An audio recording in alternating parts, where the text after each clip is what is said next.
Hi అండి, అందరికీ నమస్తే. ఈరోజు ఎగ్ బుర్జీ కర్రీ ఎలా చేయాలో ఈ వీడియోలో తెలుసుకుందాం. ముందుగా 4 ఎగ్స్ని బ్రేక్ చేసి ఇలా పెద్ద పెద్ద ముక్కలుగా ఫ్రై చేసుకోండి. కర్రీ కోసం స్టవ్ మీద కళాయి పెట్టుకొని ఆయిల్ వేసుకోండి. ఆయిల్ హీట్ అయిన తర్వాత పచ్చిమిర్చి, ఆనియన్స్ వేసి బాగా ఫ్రై చేసుకోండి.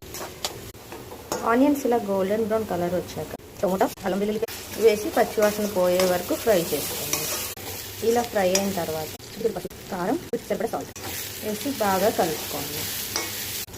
ఇప్పుడు దీంట్లోకి ముందుగా ఫ్రై చేసుకున్న ఎగ్ని వేసుకుందాం. ఒక 2 మినిట్స్ తర్వాత దీంట్లోకి కొంచెం వాటర్ యాడ్ చేసుకోండి.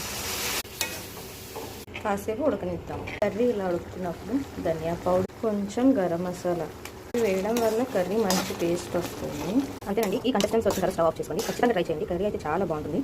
మీకు కనుక ఈ వీడియో నచ్చినట్టయితే మా ఛానల్ని లైక్, షేర్, సబ్స్క్రైబ్ చేసుకోండి.